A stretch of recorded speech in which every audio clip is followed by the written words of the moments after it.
Before dawn, May 3rd, 1808, Madrid. The men didn't run.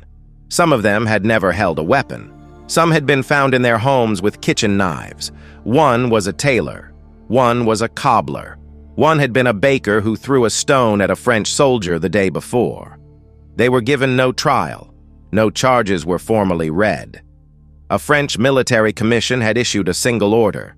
Anyone found bearing a weapon, any weapon, was to be shot. The definition included shearing scissors, kitchen knives, sewing needles. The man in charge of all this was General Murat, Napoleon's military governor of Madrid. He believed these executions would end the problem. He was wrong in a way that would take 6 years and hundreds of thousands of lives to fully understand. This is the story of what happened the day before, and everything that came after. By the spring of 1808, Madrid had been under French occupation for 6 weeks. The soldiers had arrived on March 23rd. More than 100,000 of them had entered Spain the previous autumn, not as conquerors officially, as allies. There was a war with Portugal to prosecute. Napoleon needed passage. The Spanish crown, weak and internally divided, had agreed. The alliance lasted about as long as it took Napoleon to realize that Spain itself was the prize. Spain in 1807 was a kingdom eating itself from the inside. King Charles IV was dominated by his chief minister Godoy, widely believed to be the Queen's lover. His son Ferdinand despised both of them. The father-son rivalry had spilled into open public spectacle for years, washing the Spanish court in scandal and weakness. Napoleon watched it and saw opportunity. He was at the height of his power. Austerlitz, Jena, Friedland. He had shattered every major European army he had faced. He had redrawn the map of the continent twice. France, Italy, the Low Countries, much of Germany, all bent to his will. He was not a man who expected to be stopped by a street riot. That assumption was the beginning of the end. To steal a kingdom, Napoleon didn't need an army, he needed a letter. In March 1808, riots across Spain had forced King Charles IV to dismiss his favorite Godoy, and then to abdicate in favor of his son Ferdinand. Both men then appealed to Napoleon to arbitrate their dispute, or at least Napoleon arranged for them to believe that arbitration was what he was offering. He summoned them both to Bayonne, in southern France. Ferdinand arrived on April 20th. His father followed on April 30th. Once inside the Château de Mirac, both men were separated from their Spanish advisors. French military guards were posted at every entrance. No Spanish counsel was permitted. And over the following days, systematically, Napoleon applied pressure. Ferdinand refused at first to sign. Napoleon threatened to have him tried for treason. Ferdinand signed on May 6th. He formally relinquished the crown of Spain and every right to it. His father had signed his own treaty the day before. Napoleon gave Spain to his brother, Joseph Bonaparte, who had never lived in Spain, who did not speak Spanish, who had been king of Naples before this and found that job difficult enough, was declared king of Spain and the Indies. The entire transaction, from invitation to abdication, had taken less than a month. Spain had not been defeated in battle. It had been deceived. Its king had been lured into France and coerced into signing away the crown under military guard in a foreign country. The Spanish people, who had never been consulted, who had watched their royal family disappear toward Bayonne one after another, were about to show Napoleon the difference between a kingdom on paper and a kingdom in practice. It started with a carriage. The morning of May the 2nd, French soldiers arrived at the royal palace. Their orders: remove the final remaining members of the Spanish royal family and transport them north to Bayonne. Charles IV's youngest son, his daughter, and her children. A crowd had gathered outside. When they saw the carriages being loaded, someone shouted, "It doesn't matter who. It doesn't matter exactly what they said. What matters is what happened next." The crowd surged. The fighting spread. Within minutes, it was in the streets. Not organized, no generals, no pre-distributed weapons, no coordinated plan, bakers, cobblers, servants, market sellers, grabbing whatever they had, pots, blades, stone. The French brought in the cavalry. Napoleon's Mameluke horsemen, Egyptian fighters from his early campaigns, now part of the Imperial Guard. Exotic, ferocious, armed with curved scimitars. They had never been stopped by a mob. Madrid civilians went at them with kitchen knives. By mid-afternoon, the French had the streets militarily under control. The open fighting was over. The uprising had been crushed, but something had already shifted, something that wouldn't become visible for weeks. On the western edge of the city, at a place called the Monteleón Artillery Park, two Spanish officers were making a decision they knew would kill them. Captain Pedro Velarde had ridden to Monteleón that morning with one purpose. He found Captain Luis Daoiz, a career officer, a man who had spent his adult life following orders, and told him the people needed weapons. Daoiz hesitated. He was a soldier. His oath was clear. His orders were explicit. Do not arm the civilians. Velarde had already acted. He had gone to the French soldiers stationed inside the park, a guard detail, and with the help of the gathering crowd, disarmed them. The decision had, in practice, already been made. Daoiz opened the gates. What followed was not a military operation. It was a last stand. Approximately 100 people, bakers, servants, volunteers, a small number of soldiers, held the Monteleón Park with 3 cannons against thousands of French troops. Velarde was shot and killed early in the fighting. Daoiz was bayoneted, wounded. He refused to surrender. He gave the order to fire the cannon one last time. Then he was bayoneted again. He died at the gun. The park fell. The men and women inside were killed or captured. The French officer who gave the final order to storm the gates reportedly said that Daoiz was the most courageous soldier he had ever faced. He meant it as tribute. It was also a confession.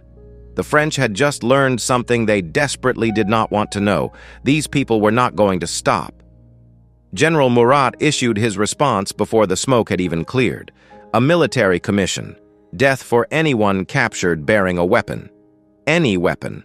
The definition included shearing scissors, kitchen knives, sewing needles. If you could theoretically harm another person with it, and you were found with it on May 2nd or 3rd, you would be shot. They began the executions that night. Multiple sites across Madrid, all through the night, into the dawn. A tailor, a cobbler, a man who threw a stone, a woman who carried ammunition to the park, a baker who had never fired a gun, shot, all of them. Murat's logic was rational. You demonstrate overwhelming consequence. People calculate the cost. They stop. It was the logic of a man who had spent his career commanding armies. It was completely, catastrophically wrong. News of the killings spread from Madrid to Seville, to Zaragoza, to Valencia, every province. By May 30th, less than 4 weeks after the executions, all of Spain was in open rebellion. The brutality designed to suppress resistance had become its greatest advertisement. Murat had not ended the problem. He had turned a street riot into a sacred cause. Napoleon set foot in Spain only once. He came in late 1808, after a French army had been forced to surrender at Bayonne, the first time one of his armies had been defeated in the open field. He marched in personally, retook Madrid in December, and left within weeks, convinced the matter was now settled. He never returned. From then on, he ran the Spanish War by post, issuing orders from Paris, from Germany, from Russia, to marshals who could not solve a problem he himself refused to come back and see. What followed would consume 6 years of his empire. The Spanish regular army was usually beaten in open battle. Napoleon's forces were superior in training, numbers, and coordination. On a conventional battlefield, Spain could not compete. But Spain did not fight on conventional battlefields. The word that came out of Spain was new. Before 1808, No European language had a word for it. The Spanish called it guerrilla, little war, small bands of fighters, farmers, shepherds, former soldiers, priests, women, harassed French supply lines, assassinated officers, ambushed isolated units in mountain passes, disappeared into the terrain before the French could respond, and came back the next day, and the day after that. Napoleon dispatched 300,000 troops to Spain, his best marshals, his most experienced commanders. None of them could solve the problem, because the problem was not an army. The problem was the people. Napoleon called it his Spanish ulcer. It drained blood constantly.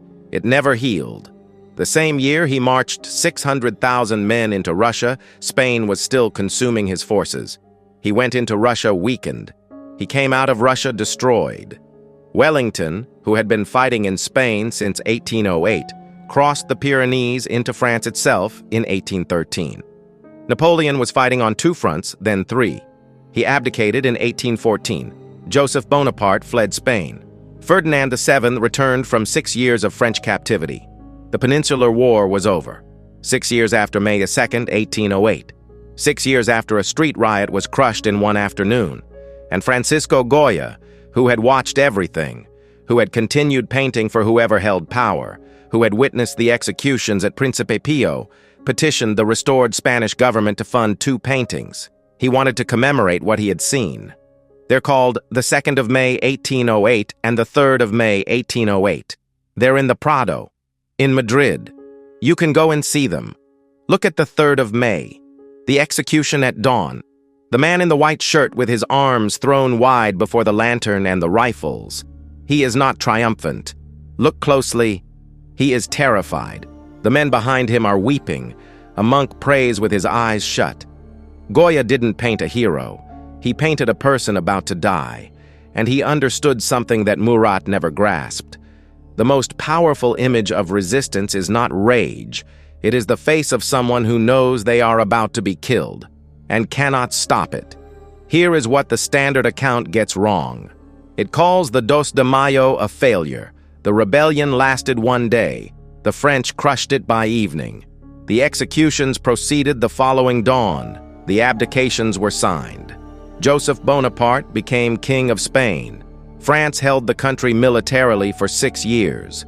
By every conventional measure of military success, France won on May 2, 1808.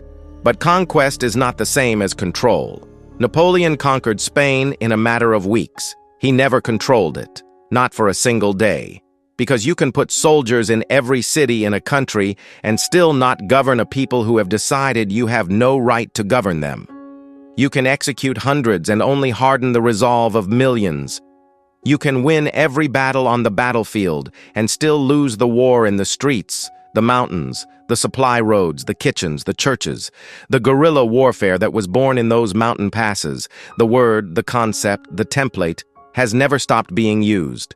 Vietnam, Afghanistan, Iraq. Every insurgency of the last 200 years carries the DNA of what the Spanish people began on May 2, 1808. Napoleon knew it. From his exile on St. Helena, reflecting on everything he had lost, he reportedly said, "That unfortunate war destroyed me," and traced every disaster that followed back to it. Not Waterloo, not Russia, not the naval blockade or the failed continental system. Spain. A carriage being loaded at a palace gate, a crowd that refused to step back. 2 officers who made a choice they knew would cost them their lives. A painter who spent 6 years deciding whether to call what he had witnessed heroism or horror, and concluded finally that it was both.